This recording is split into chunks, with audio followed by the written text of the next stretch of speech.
പലഹാരമാണ് കേട്ടോ ഉണ്ടാക്കാൻ പോണേ. ഹെൽത്തി എന്ന് പറഞ്ഞാൽ ടേസ്റ്റ് ഉണ്ടാവില്ല എന്നൊന്നും വിചാരിക്കണ്ട കേട്ടോ. അപാര ടേസ്റ്റുള്ള സിമ്പിളായിട്ട് ഉണ്ടാക്കാൻ പറ്റുന്ന ഒരു പലഹാരമാണ്. 3/4 കപ്പ് ചെറുപയർ എടുത്ത് കഴുകി ഡ്രൈ ആക്കി വെച്ചേക്കണതാണ്. അത് പാനിലേക്ക് ചേർക്കാം.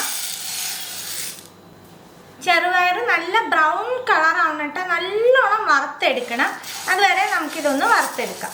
ചെറുപയർ നല്ലോണം വറുത്തെടുത്തിട്ടുണ്ട് കേട്ടോ. കാണുമ്പോൾ തന്നെ ഇതിൻ്റെ കളർ അറിയാൻ പറ്റും. ഇത്രയ്ക്ക് നല്ലോണം വറുത്തെടുക്കണം, പക്ഷെ കരിയരുത് കേട്ടോ. ഇനി നമുക്കിത് തണുക്കാനായിട്ട് വേറെ ഒരു പ്ലേറ്റിലേക്ക് മാറ്റാം. അതേ പാനിലേക്ക് 1/2 കപ്പ് കപ്പലണ്ടി ചേർക്കുന്നുണ്ട്. ഇതൊന്ന് റോസ്റ്റ് ചെയ്തെടുക്കാം. കപ്പലണ്ടി നല്ലോണം റോസ്റ്റായി കിട്ടി. നമുക്ക് ഇതും തണുക്കാനായിട്ട് വേറെ ഒരു പ്ലേറ്റിലേക്ക് മാറ്റാം. 1/4 ടീസ്പൂൺ നെയ്യ് ചേർക്കാം. 1/2 കപ്പ് ചിരകിയ നാളികേരം. ഇത് നല്ലോണം റോസ്റ്റ് ആവണം, നല്ല ബ്രൗൺ കളർ ആവണം കേട്ടോ. അതുവരെ റോസ്റ്റ് ചെയ്തെടുക്കാം. നാളികേരം നല്ല ബ്രൗൺ കളറായി വറുത്തെടുത്തു.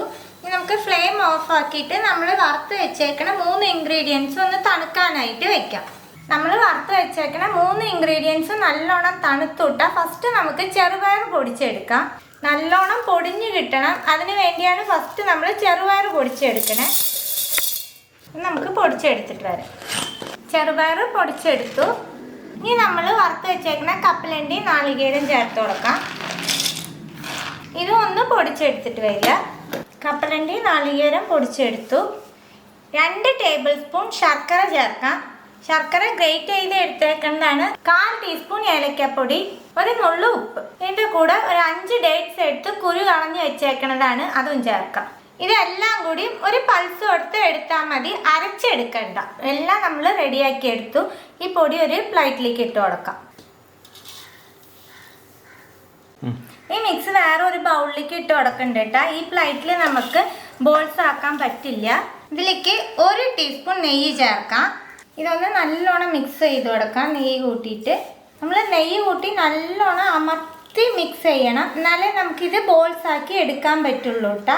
ഇനി നമുക്ക് എത്ര വലിപ്പമുള്ള ബോൾസ് വേണോ അതനുസരിച്ച് ബോൾസ് ആക്കാം. നെയ്യ് ചേർത്ത് കഴിയുമ്പോൾ ഈസി ആയിട്ട് ബോൾസ് ആക്കി എടുക്കാൻ പറ്റും. കണ്ടില്ലേ, ഇതുപോലെ നമുക്ക് എല്ലാം ബോൾസ് ആക്കി എടുക്കാം. എല്ലാം ബോൾസ് ആക്കി എടുത്തു. ഇനി നമ്മൾ ഇത് ഡെസിക്കേറ്റഡ് കോക്കനട്ടിൽ ഒന്ന് സ്പ്രെഡ് ചെയ്ത് എടുക്കാൻ പോവുക. ഈ കോക്കനട്ട് ഇല്ലയെന്നുണ്ടെങ്കിൽ നമ്മൾ സാധാരണ ചിരകിയ നാളികേരം ഉണ്ടല്ലോ, അതിൽ സ്പ്രെഡ് ചെയ്തെടുത്താലും മതി. നാളികേരം വേണ്ടാന്നുണ്ടെങ്കിൽ ഈ പലഹാരം ഇങ്ങനെ തന്നെ കഴിക്കാൻ പറ്റൂട്ടാ. നമുക്ക് നല്ല ടേസ്റ്റ് ഉണ്ടാവും. നമ്മളിങ്ങനെ ചെയ്യുമ്പോൾ കാണാൻ നല്ലൊരു ഭംഗി ഉണ്ടാവും. അത്രയേ ഉള്ളൂ വ്യത്യാസം. ഇതുപോലെ നമുക്ക് എല്ലാം ചെയ്തെടുക്കാം. നല്ല ഹെൽത്തി ആയിട്ടുള്ള ഒരു പലഹാരമാണ്. ചെറുപയർ ഇഷ്ടമില്ലാത്തവർ പോലും ഇഷ്ടപ്പെട്ട് കഴിക്കണ അത്രയ്ക്കും ടേസ്റ്റുള്ള ഒരു പലഹാരമാണ്. അപ്പം എല്ലാവരും ട്രൈ ചെയ്ത് നോക്കണേ. ട്രൈ ചെയ്ത് നിങ്ങളുടെ ഫീഡ്ബാക്കൊക്കെ അറിയിക്കുക. പുതിയ റെസിപ്പി ആയിട്ട് അടുത്ത വീഡിയോയിൽ കാണാം. See you. Bye.